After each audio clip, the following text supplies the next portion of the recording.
Alrighty, what's going on, guys? Today I just wanted to go over not really a groundbreaking build. There's been plenty of videos about this build in all over YouTube, all over the Destiny community.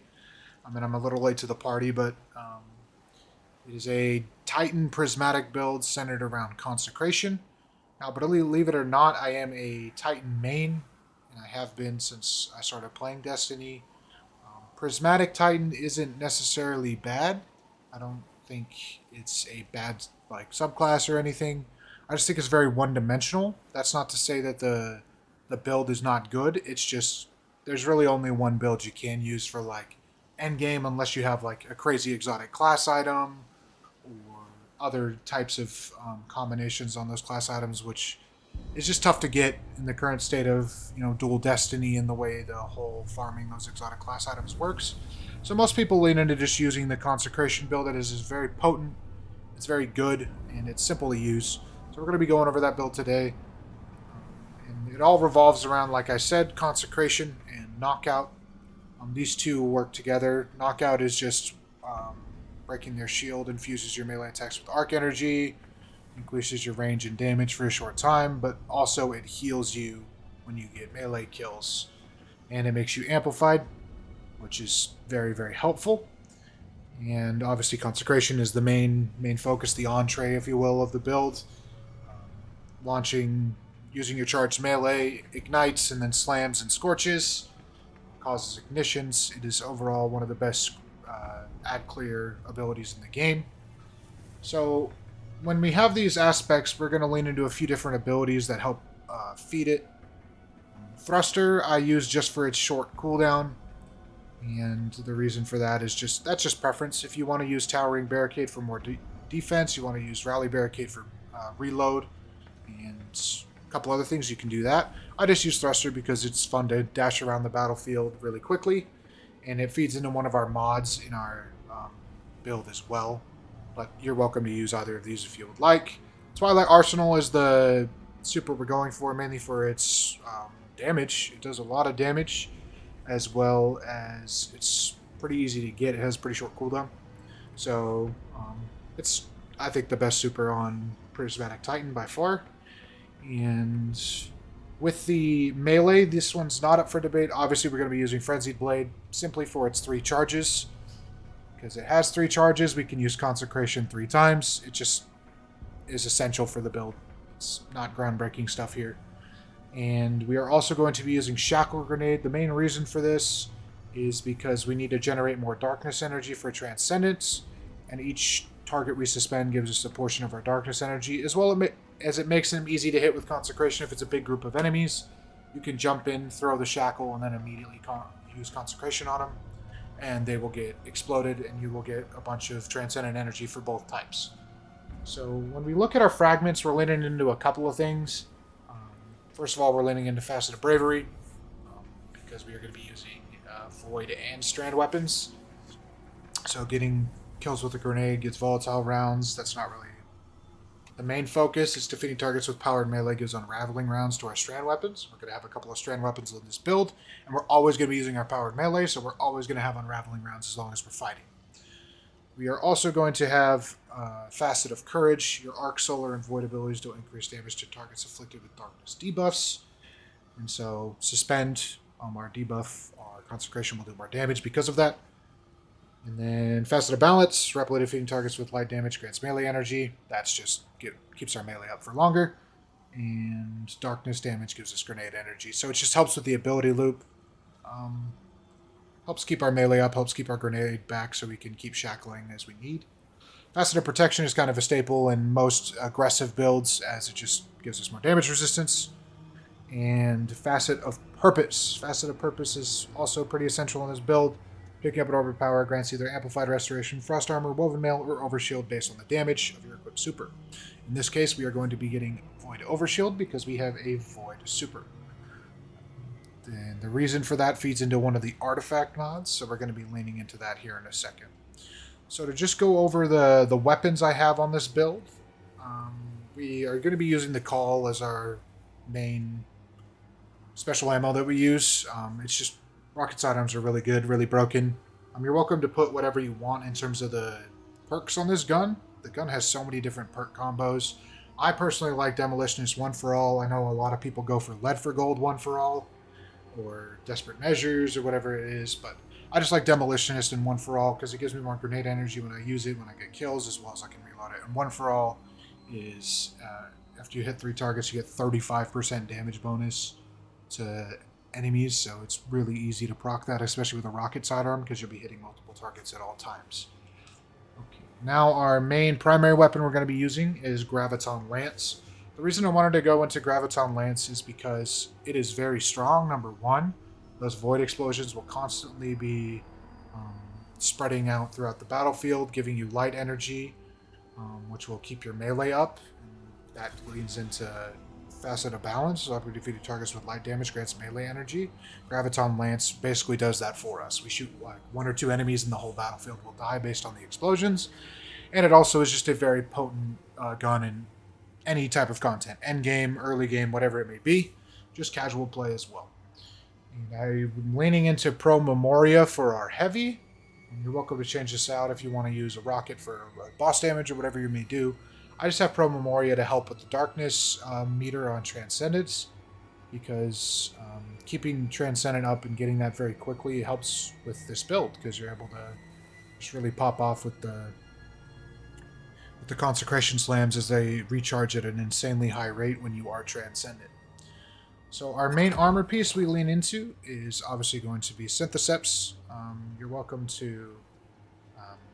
if you have it on the exotic class item, you can use that, but I just wanted to use base Syntheseps because everybody has access to it. It's not a hard exotic to get, and it buffs our melee damage because we're constantly going to be in the center of anything, being surrounded. So just having that ability to get more damage is incredibly potent, and we want that at all times.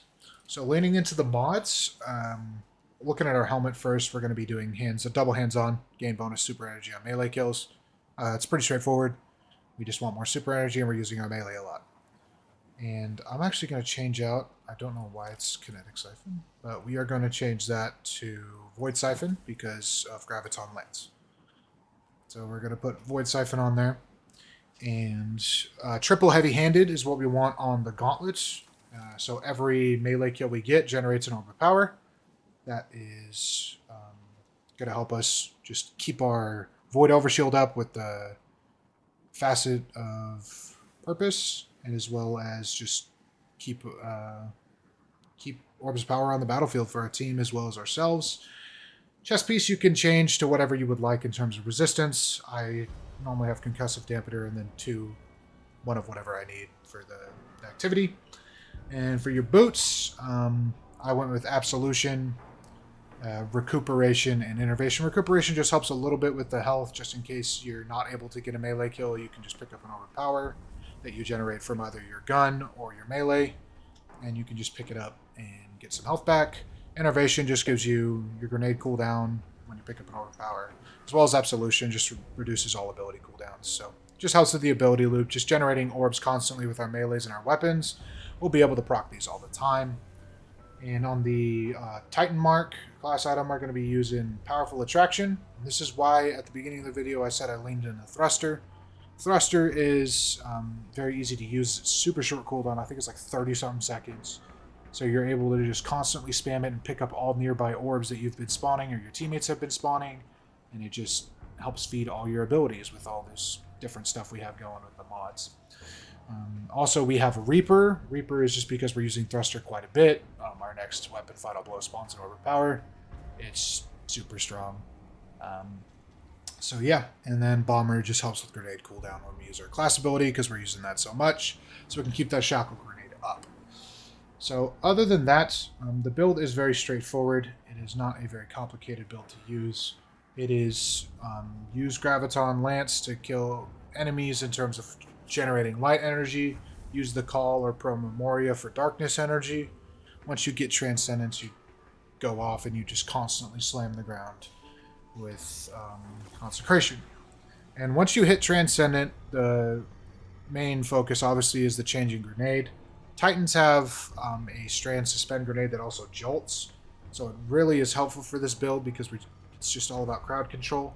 Once you throw that grenade down, it destroys enemies and just overall keeps them in a certain area where you're able to just slam the ground and proc those ignitions and keep going. And it is very strong for this type of build, which is just hyper aggressive, go in, get stuff done. And now when we look at the artifact, there's a couple of things that we want to lean into. It's not like essential, but it definitely helps. I would highly recommend it. And those being Threaded Blast, destroying a tangle with a strand weapon creates a larger and more damaging explosion. These things, once you see a tangle, if you shoot it with the Call or Pro Memoria, the two weapons we have going for this build, it basically creates a mini nuke with tangles, so I do highly recommend that. This is an essential one right here, Galvanic Armor. We have an Arc or Prismatic subclass equipped. Incoming damage from combatants is reduced when amplified. Now with Knockout, every time we get that melee kill, a powered melee kill, we become amplified. So we will always be amplified, which means we will get more damage resistance, which just helps with the survivability of the build. Radiant Orbs is also helpful, not essential though. Solar Prismatic subclass equipped, you pick up an orb of power, makes you Radiant. Radiant just gives you more damage, and you can also pierce barrier champions with Radiant, so it's helpful. And these two right here are the centerpiece of the build. These are essential. These are non-negotiable. You have Shield Crush. While you have Woven Mail, Frost Armor, or Avoid Overshield, your melee recharges faster and deals increased damage. While you are Amplified or Radiant, your grenade recharges faster and deals increased damage. So when we pick up Orbs of Power, we are constantly getting the Void Overshield from our subclass, so our melee will recharge faster and we will deal more damage. And we will always be amplified because of Knockout or because of Radiant Orbs, and we will be getting our grenade faster, and that will also deal increased damage. And Transference is also insanely potent for the build, as we are going into Transcendent very quickly. You get increased grenade and melee damage while Transcendent. Weapon Final Blows while Transcendent, refund light and dark energy after Transcendent ends. So if you weren't using your abilities during it and you are using weapons, you get some bonus afterwards. But the main focus is just, we get more damage when we're Transcendent, and that's the main focus of the whole build, is just being able to constantly spam your abilities in Transcendence. So overall, the build is just very, very simple to use. So I'll leave a dim link in the description below if you'd like to copy this build and use it for your own.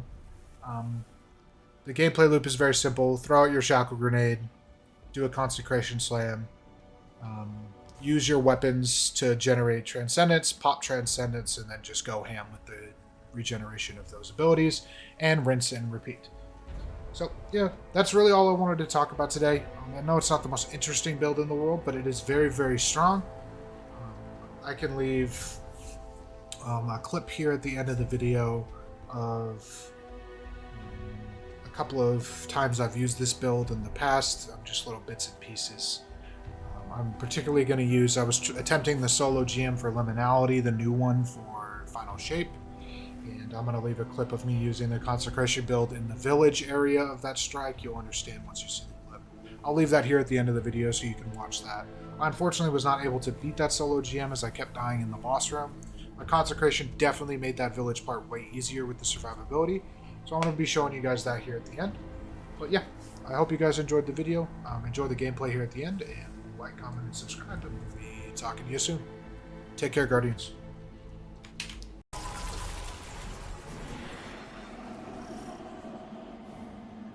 This town looks like it could have been abandoned yesterday. Taken signatures. They're everywhere.